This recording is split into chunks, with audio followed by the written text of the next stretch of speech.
তো নিট 2024-এর প্রশ্নগুলো নিয়ে আলোচনা করা হবে।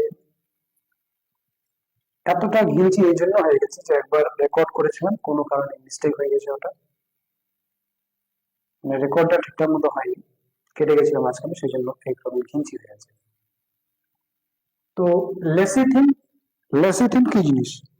লেসিথিন এক ধরনের, বলছে কি small molecular weight, small molecular weight, একটুখানি আণবিক ওজন থাকবে, লিভিং টিস্যুর মধ্যে পাওয়া যাবে, compound found in living tissues is an example of, এটা হবে ফসফোলিপিড, সঠিক উত্তর phospholipid.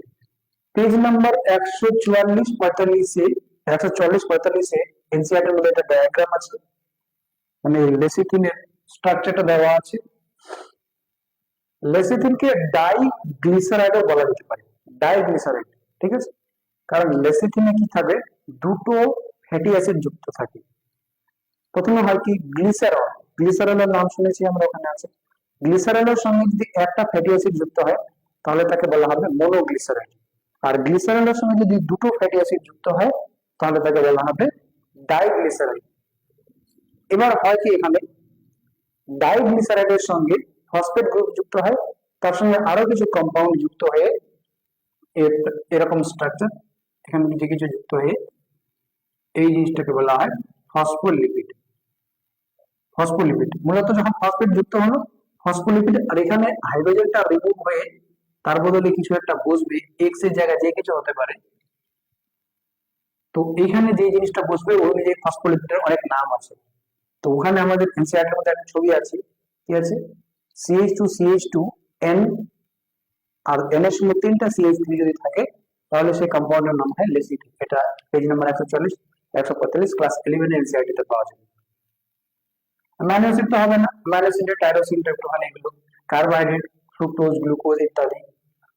Those are regarded as the major cause of biodiversity loss, major cause of biodiversity loss, জীববৈচিত্র্য হ্রাসের মূল কারণ।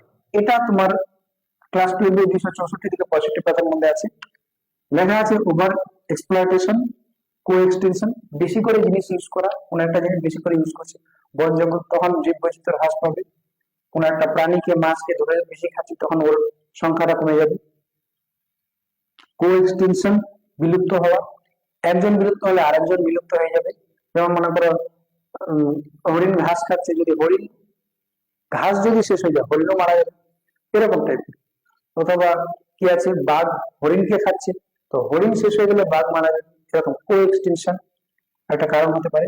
এছাড়াও হ্যাবিটেট লস এন্ড ফ্র্যাগমেন্টেশন, এখানে সঠিক উত্তর হচ্ছে ABD, এখান থেকেও এটা করতে পারি, এটা মেথডে।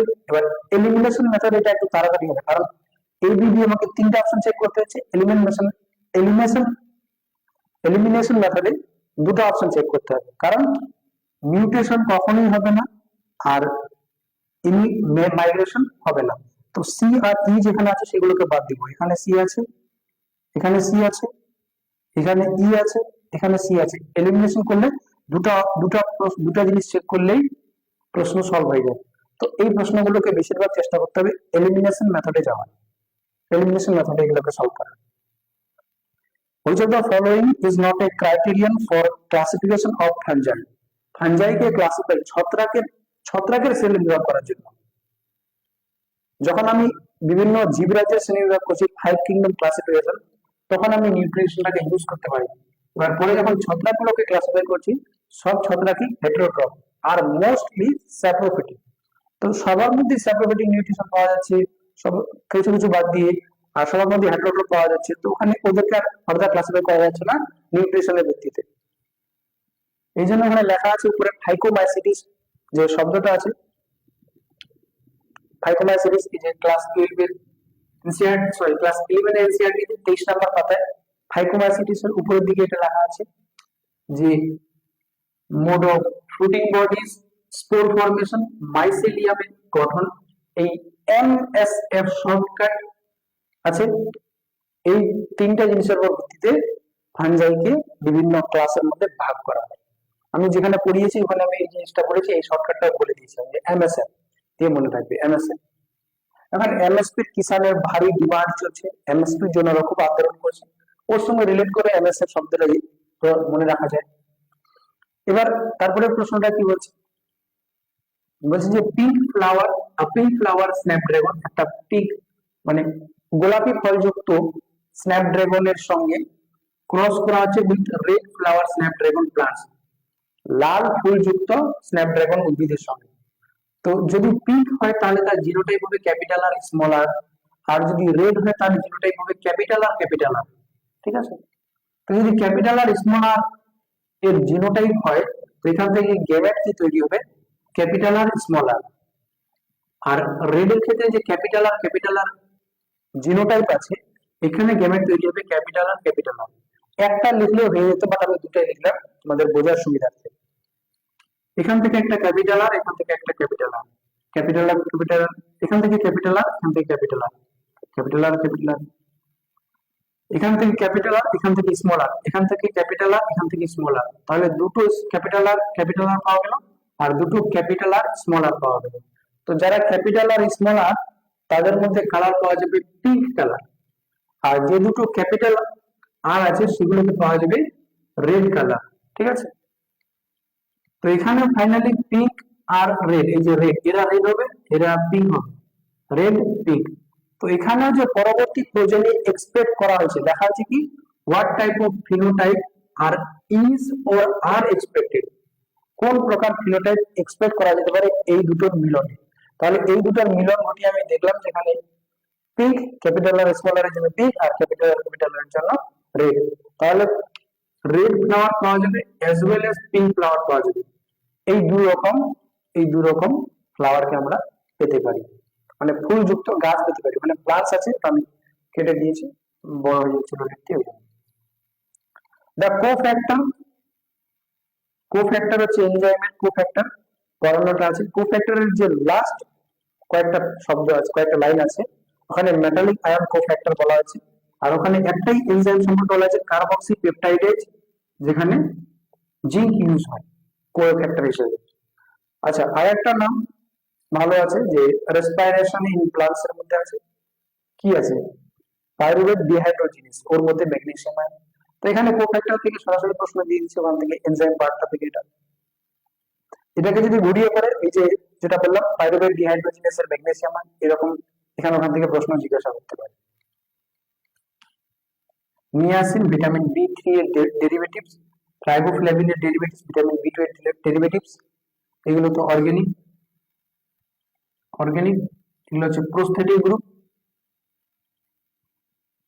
তো এগুলো হবে না, প্রোস্থেটিক গ্রুপ হবে না, ওখানে জিঙ্ক মেটাল আয়ন। স্টেটমেন্ট 1, আচ্ছা এটা পাওয়া যাবে, এটা প্রিন্সিপাল অফ ইনহেরিটেন্স, এর আগে যে প্রশ্নটা, এই প্রশ্নটা প্রিন্সিপাল অফ ইনহেরিটেন্স ক্লাস 12 এর 76 পাতায় পাওয়া যাবে 76। আর এই যে এনজাইম রিলেটেড যে প্রশ্নটা আছে, এটা ক্লাস 11 এর 159 পেজে পাওয়া যাবে, 159 নম্বর পেজে পাওয়া যাবে। এবার কি বলছে, ওল্ড এনসিইআরটি পারপাসে বলছে, এই যে পেজ নাম্বার গুলো ওল্ড এনসিইআরটি পারপাসে। এবার স্টেটমেন্ট বেসড এটা আছে যে chromosome became gradually visible under light microscope during leptotene stage. Easy প্রশ্ন করেছে, জাস্ট লাইনটা তুলে দিয়েছি, এখানে যদি একটু টুইস্ট করতে চাইতো তাহলে লাইট মাইক্রোস্কোপের জায়গায় ইলেকট্রন মাইক্রোস্কোপ দিয়ে দিতে পারতো, ল্যাপ্টোটিনের জায়গায় জাইগোটিন বা পিগিটিন যে কোনো একটা স্টেজ ধরিয়ে দিতে পারতো ডিফিকাল্ট করার জন্য। ইজি জিজ্ঞাসা করেছে, সরাসরি লাইনটা দিয়েছে, এটা একদম সেম টু সেম লাইন আছে, দেখে নিবা page number 168 class 11 cell division cell cycle chapter, এটা সঠিক। তারপরে স্টেটমেন্টটা বিগিনিং অফ ডিপ্লোটিন শুরু হয়েছে, ডিপ্লোটিন স্টেজটা শুরু হয়েছে, রিকগনাইজ কি করে বুঝতে হবে যে ডিপ্লোটিন শুরু হয়ে গেছে, হাউ कैसे ডিসলিউশন অফ সাইনাপটোনিমাল কমপ্লেক্স ডিসলভ হয়ে যাচ্ছে, এটা দেখে আমি বুঝবো যে না কোনো কিছুটা শুরু হয়ে গেছে, ডিপ্লোটিন শুরু হয়ে গেছে। এখানেও ইজি প্রশ্ন, এটা যদি এটাকে টাফ বানাতে চাইতো তাহলে কি করতে পারতো, যে বিগিনিং এর জায়গায় end of diplotene stage is recognized by dissolution of this synaptonemal complex, যে সাইনাপটোনিমাল কমপ্লেক্স ডিসলভ হয়ে যাচ্ছে মানে ডিপ্লোটিন শেষ হয়ে যাচ্ছে। এটা যদি টাফ বানাতে চাইতো তাহলে এরকম ভাবে বানাতে পারতো, বিগিনিং অফ ডিপ্লোটিন। এবার বিগিনিং অফ ডিপ্লোটিন না করে এখানে কোনো স্টেজের নাম দিতে পারে অন্য, জাস্ট আমি অ্যানালাইজিং এর জন্য বলছি তোমাদের এটা। বিগিনিং অফ ডিপ্লোটিভ, এখানে প্রশ্ন লাইনটা কি হলো মানে চেঞ্জ করছে একটুখানি। Ending ending of diplotene stage is recognized by dissolution of synaptonemal complex. তো এন্ডিং আর বিগিনিং এর মধ্যে চেঞ্জ করে এখানে প্রশ্নটা চেঞ্জ হয়ে গেল, মানে স্টেটমেন্টটা চেঞ্জ হয়ে গেল। অথবা beginning of diakinesis stage is the recognition is recognized by dissolution of synaptic complex। এখানে কি করলো যে ডিপ্লোনিটের জায়গায় ডায়াকাইনেসিস স্টেজ নিয়ে নিল। মনে করো যে এটাকে বদলে দিতে পারে, স্টেটমেন্টটাকে ভুল হয়ে যাবে তখন। এমনি থেকে স্টেটমেন্টটা হুবহু কারেক্ট আছে, ওখানে পাওয়া যাবে 168 মতো। তো এই ছোটা প্রশ্ন আমি বাচ্চাদেরকে পড়িয়েছি, সেল ডিভিশন পড়িয়েছি, তাদেরকে এই প্রশ্ন প্র্যাকটিসও করিয়েছি এরকম প্রশ্ন। এনজাইম বায়োমলিকুলস পড়িয়েছি, যারা আমার কাছে পড়েছে তারা বলতে পারবে এখান থেকেই প্রশ্ন এসেছে, নোটে লেখা আছে। এনসিইআরটির বাইরে তো নেই, সবথেকে অ্যাডভান্টেজ কোথায় যে এনসিইআরটির বাইরে নেই, তো প্রশ্নগুলো প্রেডিকশন করা খুব ইজি হয়েছে, বাট এগুলো এইভাবে ভালো করে বোঝানো হয়েছে। এটা তো আমি জাস্ট এই পার্টটা পড়িয়েছি, আমি নেটের জন্য পড়িয়েছি ভালো করে, এই শর্টকাটটা লিখে দিয়েছি। অনেক বড় চ্যাপ্টারকে সামান্য কয়েকটা পাতার মধ্যে ভরে দিয়েছি খুব কম্প্যাক্ট করে, আর প্রত্যেকটা পয়েন্ট ইনক্লুড করেছে, ওই পয়েন্টের মধ্যে এটা আছে এমএসএ। প্রশ্ন করেছি এখান থেকে বলে আছি যে প্রশ্ন আসতে পারে। ফসফোলিপিড বিস্তারভাবে পড়িয়েছি, যারা পড়েছে তারা বলতে পারবে।